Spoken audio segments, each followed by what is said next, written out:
नमस्कार विद्यार्थी मित्रांनो, प्रोजेक्ट अफेक्टेड जर तुम्ही असाल, तुमच्या आजूबाजूला कोणी असेल किंवा याच्याबद्दल तुम्हाला माहिती हवी असेल तर हा व्हिडिओ तुमच्यासाठी शेवटपर्यंत बघा. प्रोजेक्ट अफेक्टेड या विद्यार्थ्यांना एमपीएससी किंवा तत्सम स्पर्धा परीक्षांमधून आरक्षण असतं आणि प्रोजेक्ट अफेक्टेड विद्यार्थ्यांचा कट ऑफ सुद्धा कमी लागतो. का? कारण प्रोजेक्ट अफेक्टेड सर्टिफिकेट असणारे विद्यार्थी नाहीच आहे. जे आहेत त्यांनी काढलेलं असतं, जे नाही आहे ज्यांनी काढलेलं नसतं म्हणा किंवा त्यांना माहितीच नसतं. सो हा व्हिडिओ तुमच्यासाठी शेवटपर्यंत बघा. नक्कीच एखाद्या स्पर्धात्मक परीक्षेमधून प्रोजेक्ट अफेक्टेड मधून तुमचं सिलेक्शन होऊ शकतं. सो आजच्या व्हिडिओमध्ये आपण बघणार आहोत किती टक्के आरक्षण आहे, कोणत्या पदांसाठी आरक्षण आहे, आरक्षण कुटुंबातील कोणाला मिळतं, सर्टिफिकेट कुणाकडून काढावं लागतं, कुणाच्या नावाने हवं, फायदा काय होणार आहे. यासाठी रेफरन्सेस म्हणून तुम्हाला एमपीएससीचं नोटिफिकेशन मी दाखवणार आहे आणि काही महत्त्वाची जीआर सुद्धा मी तुम्हाला दाखवणार, जे की माझ्याकडे अवेलेबल आहे, ते पण मी तुम्हाला समजून सांगतो. चला मुख्य मुद्द्याकडे घेऊन जातो, पण तत्पूर्वी तुम्हाला सांगायचं असं आहे की इग्नाइट अकॅडमीकडनं शिक्षक भरतीसाठी मेंटरशिप बॅच अवेलेबल आहे, सीटीच्या तयारीसाठी बॅच अवेलेबल आहे आणि ज्या विद्यार्थ्यांना कंबाईन ग्रुप बी आणि सी ची तयारी करायची अशा विद्यार्थ्यांसाठी लक्ष बॅच सुद्धा अवेलेबल आहे. योग्य ती बॅच आपण लगेच जॉईन करू शकतात. आता मुख्य मुद्द्याकडे घेऊन जातो बघा. मी इथे प्रत्येक वेळेस टाकलं रेफरन्स कुठून घेतला मी, एमपीएससीचं परिपत्रक आहे, एमपीएससीचे सूचनापत्रक आहे.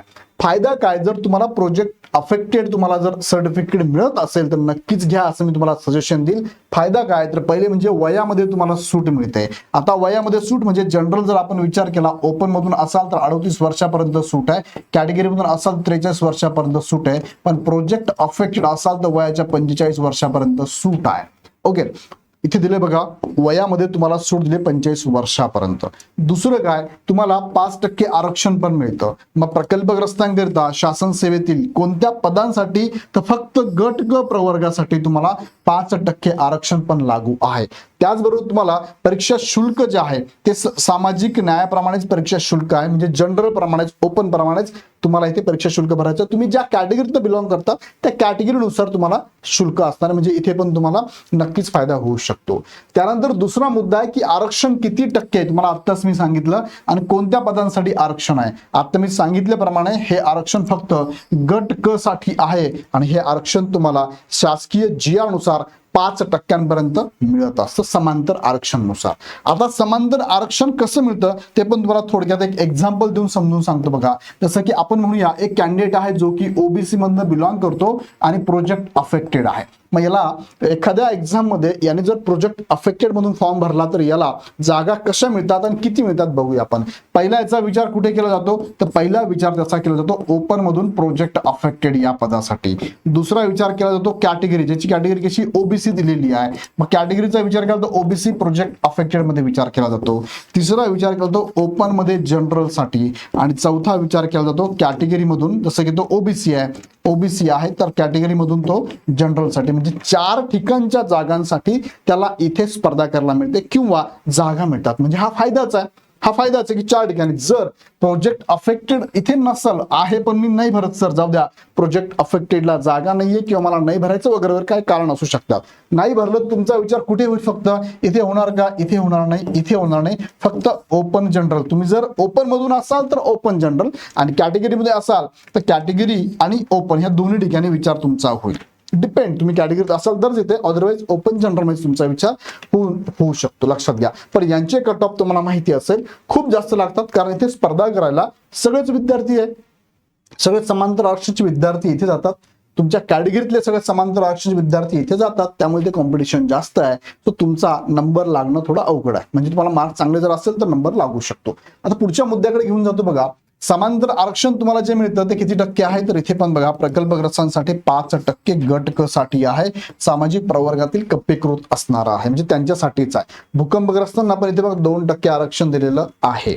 आता पुढे घेऊन जातो तुम्हाला मी, आरक्षण कुटुंबातील कुणाला मिळतं? तर आरक्षण कुटुंबातील बघा, प्रकल्पग्रस्त असल्याबाबतचा पुरावा कुणाला मिळतो? संबंधित जिल्हाधिकारी किंवा त्यांच्या वतीने संबंधित पुनर्वसन अधिकारी. तुम्ही प्रत्येक जिल्ह्याच्या कलेक्टर ऑफिसला जर गेला तर त्या ठिकाणी वेगळं डिपार्टमेंट आहे, ज्या डिपार्टमेंटमध्ये पुनर्वसन अधिकारी बसले असतात. यांच्याकडनं हे प्रकल्पग्रस्त व्यक्तीला बरोबर. जो व्यक्ती सपोज आज माझ्या इथे पाटबंधाऱ्यांचं पीडब्ल्यूचं काही काम झालं आणि त्यामध्ये माझी जमीन गेली आहे, मी प्रकल्पग्रस्तसाठी ते प्रकल्प बनलाय बाबा, धरण बनलेलं आहे, प्रकल्पग्रस्त मी आहे, तर माझ्या नावाने सर्टिफिकेट मिळणार आहे. म्हणजे काय, प्रकल्पग्रस्त व्यक्तीला अथवा माझ्यावरती डिपेंड असणारे प्रकल्पग्रस्त व्यक्तीच्या कुटुंबातील तिच्यावर अवलंबून असणाऱ्या व्यक्तीला म्हणजे नोकरी विषयक सवलतीच्या संदर्भात दिलेला दाखला प्रमाणपत्र सादर करणे आवश्यक राहील. माझ्यावर डिपेंड कोण आहे, माझी बहीण आहे, माझा भाऊ आहे, माझी मुलं आहेत, बरोबर की नाही, माझी मुलगा, त्याची सून असेल, मुलाची मुलं असतील, नातवंड असतील, हे डिपेंड आहे, घरातला मी प्रमुख व्यक्ती. सो माझ्या कुटुंबातल्या ह्या सगळ्या व्यक्तींना सुद्धा हे प्रमाणपत्र दिलं जातं.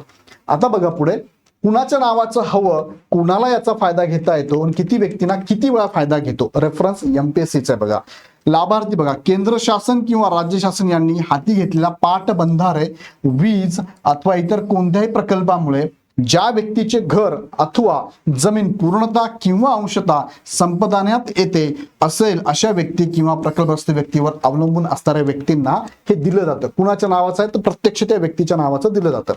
प्रकल्पग्रस्त व्यक्तीवर अवलंबून असणाऱ्या व्यक्तींमध्ये प्रकल्पग्रस्त व्यक्तीचा पती पण येतो अथवा पत्नी, अज्ञात मुलगी असतील, अविवाहित मुली असतील, अज्ञात भाऊ असेल, बहिणी असेल, आई असेल, वडील असेल, अविवाहित नात, नातू, सून यांचा सुद्धा समावेश होतो. इवन दो लग्न झालेली महिला सुद्धा इथे वडिलांच्या बाजूचं हे प्रोजेक्ट अफेक्टेड सर्टिफिकेट वापरू शकते. यावरती पाठीमागे केस झाली, सुप्रीम कोर्टाने निकाल हा मुलीच्या बाजूने दिलाय. लग्न जरी झालं असेल तर त्या मुलीला वडिलांच्या बाजूचं प्रोजेक्ट अफेक्टेड सर्टिफिकेट वापरता येतं. यावरती डिटेल व्हिडिओ मी घेतलेला आहे, त्याची कॉपी पण माझ्याकडे अवेलेबल आहे, ती पण मला देतो. प्रकल्पग्रस्ताकरिता आरक्षणाचा लाभ कुटुंबातील फक्त एकाच व्यक्तीस अनुज्ञेय आहे.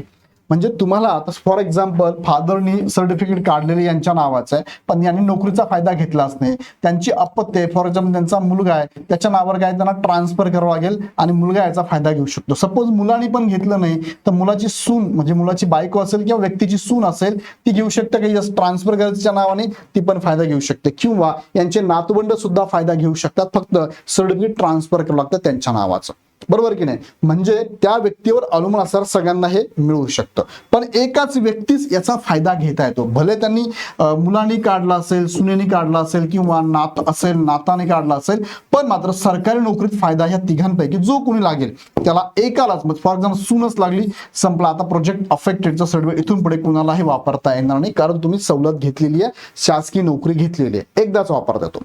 प्रकल्पासाठी भूसंपादनाची कार्यवाही 1 जून 1965 पूर्वी सुरू करण्यात आली. त्यामुळे ज्या व्यक्ती प्रकल्पग्रस्त झाल्यात अशा प्रकल्पग्रस्त व्यक्तींच्या कुटुंबातील जास्तीत जास्त 2 व्यक्तींना प्रकल्पग्रस्तांचे लाभ अनुज्ञेय आहे. पण याच्यात कंडिशन टाकली आहे. कंडिशन अशी आहे की तुमचं भूसंपादन ज्या प्रोजेक्टसाठी जर ह्या डेटच्या अगोदर झालं असेल तर 2 व्यक्तींना शासकीय नोकरीसाठी हे प्रमाणपत्र वापरून शासकीय नोकरी घेऊ शकता. नुसता वापर नाही, त्याचा वापर करून शासकीय नोकरी लागली म्हणजे त्याचा फायदा घेतला असं त्याचा अर्थ होतो, लक्षात घ्या.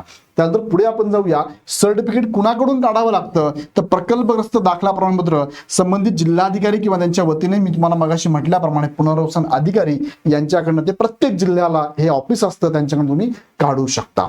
त्यानंतर रेफरन्स संदर्भात बघा काही GR आणि एमपीएससी नोटिफिकेशन पण आहे, ते पण मी तुम्हाला दाखवतो. हे बघा, हे GR तुमच्या समोर आहे.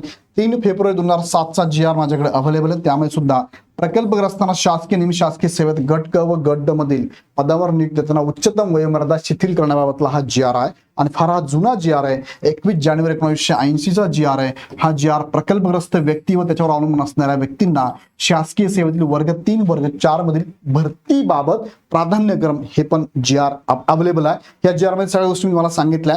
जेव्हा तुम्ही फॉर्म भरतात, फॉर्म भरत असताना जो व्यक्ती फॉर्म भरतो त्याच्या नावाचं प्रकल्पग्रस्त सर्टिफिकेट असणं गरजेचं आहे. सो तो त्याचा फायदा घेऊ शकतो. त्यासाठी तुम्हाला ट्रान्सफर करायचं असेल सर्टिफिकेट कुणाच्या नावाने तर तुम्हाला पुनर्वसन अधिकारी यांनाच भेटणं गरजेचं आहे.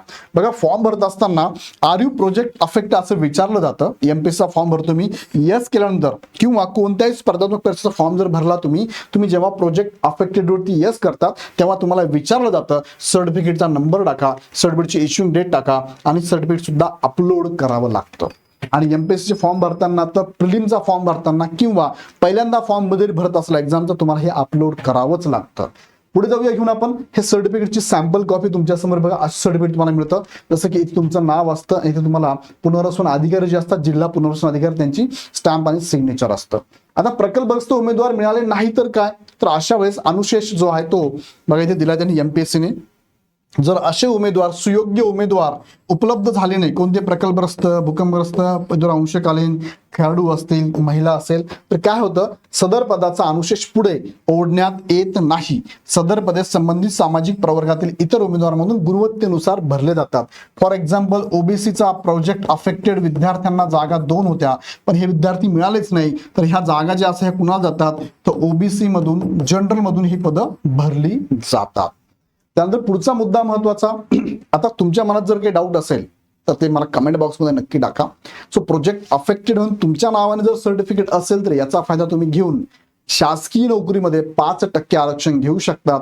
आणि याचा फायदा म्हणजे काय, तुम्हाला शासकीय नोकरी मिळाली म्हणजे त्याचा फायदा झाला. फक्त कुणाच्या नावाने ट्रान्सफर केलं आणि फॉर्म भरताना मी एकदा वापरलं बाबा, परत वापरता येतं का दुसऱ्यांना, वापरता येतं. जोपर्यंत नोकरी लागत नाही तर आपण म्हणूया फायदा घेणं.